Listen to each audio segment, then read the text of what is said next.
What's up, guys, and welcome back to the Rails and Mass. Today's adventure is going to pick up right where the previous one left off, right here at the Medfield Millistown line, as we continue our exploration of the Millis Industrial Line. Beginning here from the Charles River, we're going to backtrack just a little bit towards Medfield Junction, and take one last look at 1701, before we continue making our way towards the end of the line.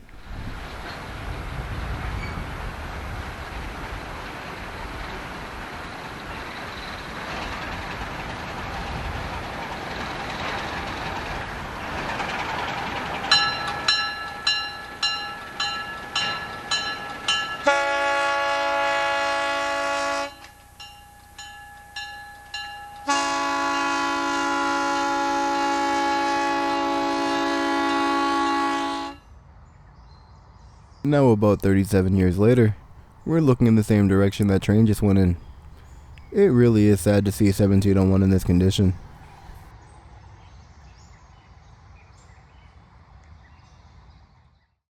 Now from here we're going to continue making our way towards the Millis yard. Being a popular walking spot by the Charles River, the brush has not really grown back much in this area. But you'll see once we get to the other side of the bridge, that is definitely not the case going further down the line. At this point in time, it's been just over 4 years since the last Bay Colony train traveled down this line. As mentioned in the previous episode, the last passenger train traveled over these tracks in 1967, when the MBTA cut service to the line. Although the end of passenger service came quite before my time, it's been very interesting hearing from some of you that have memories of riding the train on this line. From here we once again find ourselves approaching the Charles River Bridge, and we're going to take a little bit of a deeper look at that before we continue down the line. This bridge did receive a fair amount of work right before Bay Colony sold the line to Mass Coastal. These drone shots over the bridges are some of my favorites. This is our 4th time crossing the Charles River in this series.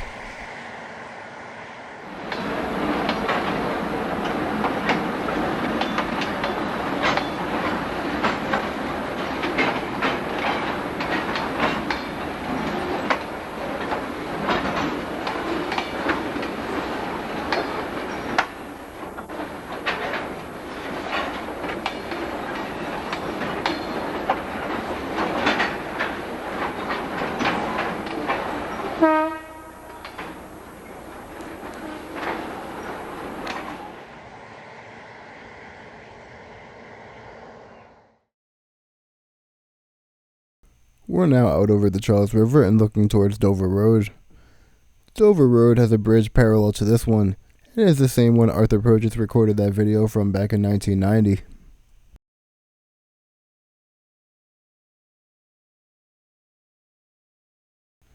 I think it's safe to say this bridge is in pretty good shape, and much healthier looking than the rest of the line, but we'll see more of that as we move forward. I will still continue to hold out hope that Mass Coastal will find a new customer for this line, and if that day does come, I'll be one of the first people here to record trains as they come back.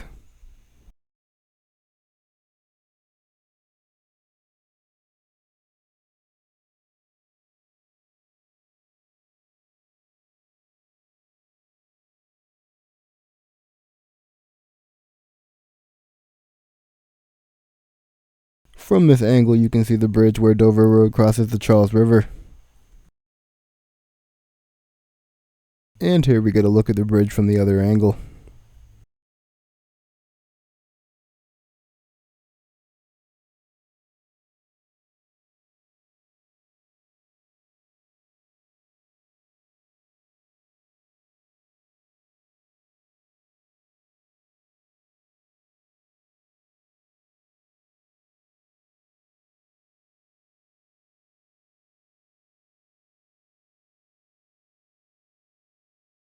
Now taking one last look at the Medfield side of the bridge, we can see a pile of debris here on the left. This is what's left over from when Bay Colony rehabbed the bridge right before selling it to Mass Coastal. I think it's safe to assume, even if there is a customer found for this line, there's a good chance this pile of stuff will be sitting here for a very long time.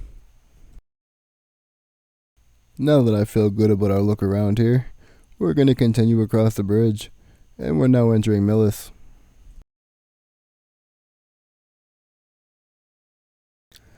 Now on the other side of the bridge, we can tell the vegetation is filling in quite quickly. Summer 2026 is here. It hasn't been that long since Mass Coastal Brush cut the line, but you wouldn't know it looking at it now. If you weren't looking for it, you probably would have missed that small private crossing in the weeds. There's 2 residences on the other side of the track that have a driveway leading to the main street of Dover Road. Now coming up in altitude and looking back towards the Charles River Bridge, we can tell we're in a densely wooded area. Now turning in the other direction, we're now looking towards the Millis yard and away from Medfield Junction. We really are in the middle of nowhere at this point. You can barely make out the line marking the right-of-way through the trees. As we get closer to the large swampy area, it looks like the conditions of the brush on the right-of-way actually do start to improve as we approach Island Road. Branching off from Dover Road, Island Road connects with Environmental Drive, and that is the site where Tresca Bros unloaded their cars that were delivered by Bay Colony. We're now getting closer to that unloading site, and if you look at the tree line on the left, just behind those trees is where Island Road comes up and begins to run parallel to the track. I know it's wishful thinking, and probably out of the realm of possibility, but the idea of Mass Coastal operating some kind of dinner train over here similar to the Cape Cod Central would be a nice idea. There is a lot of money out here. Rewinding to 2 episodes ago, we took a look at the nearby Kingsbury Club. I think that's the kind of clientele that would make a dinner train out here very successful. But hey, that's just me. As we continue making our way to the unloading area, I think it's safe to say this part of the right-of-way is definitely in the best condition.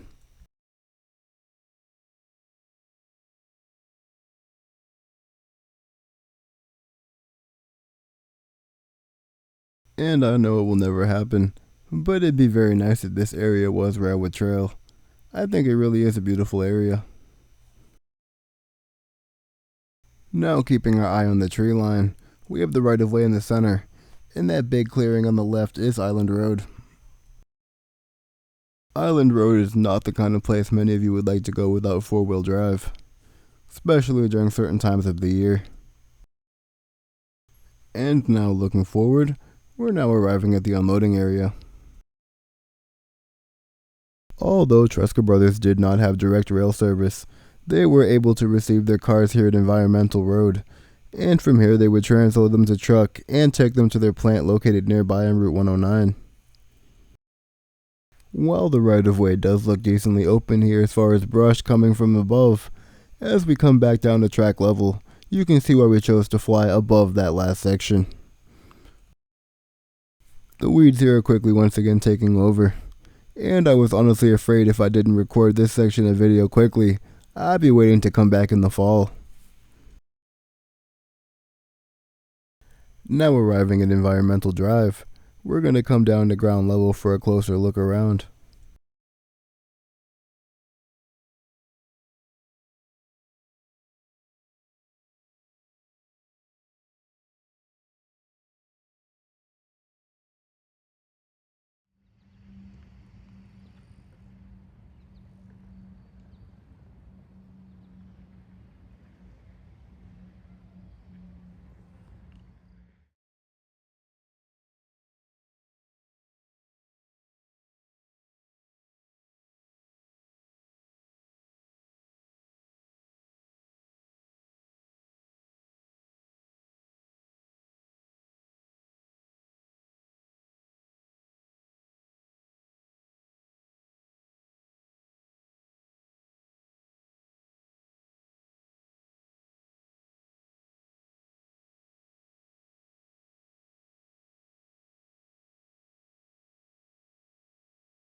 Although nature is once again reclaiming the Millis Industrial Line, this spot is still very recognizable from when Arthur Purchase was here recording many years ago.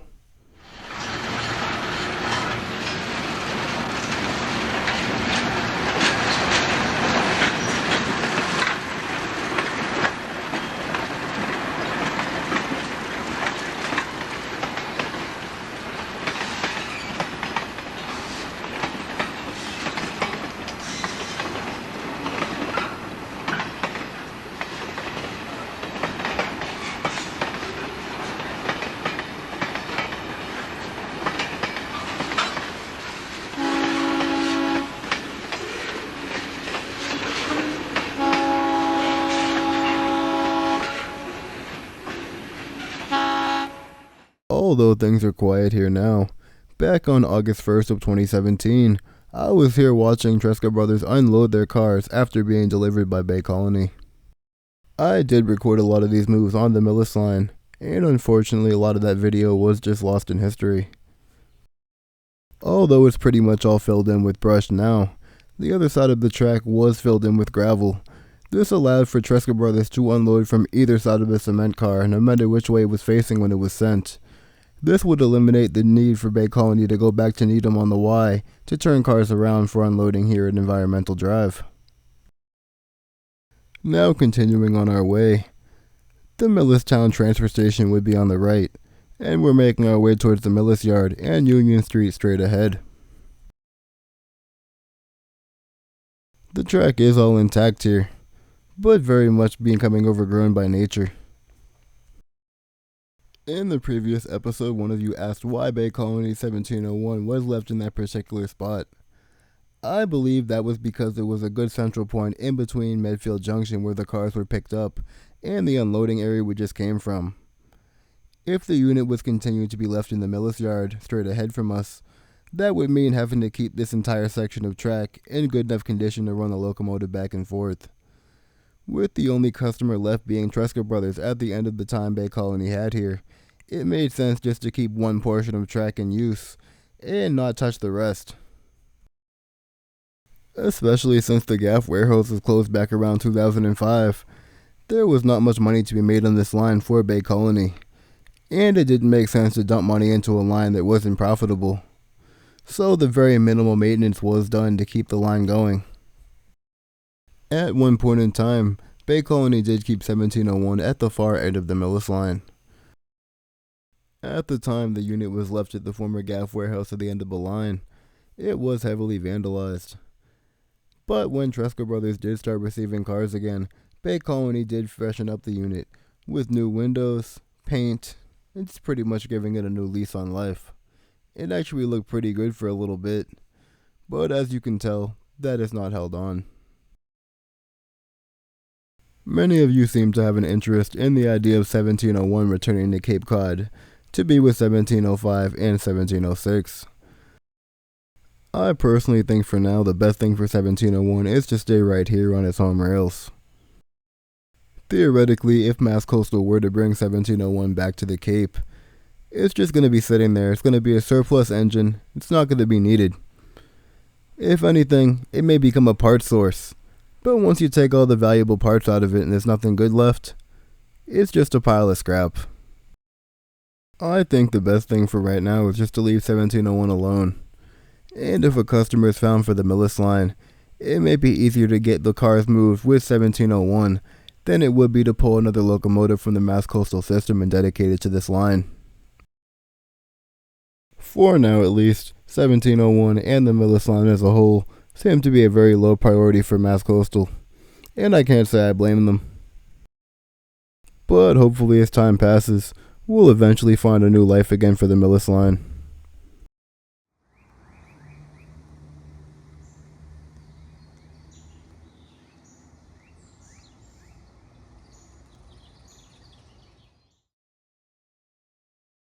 We are now on the final approach to Union Street. Just on the other side of Union Street begins Bay Colony's 5-track Millis yard. This yard was also home to the Gaff Materials plant, as well as the Cliquot Club Soda Factory building.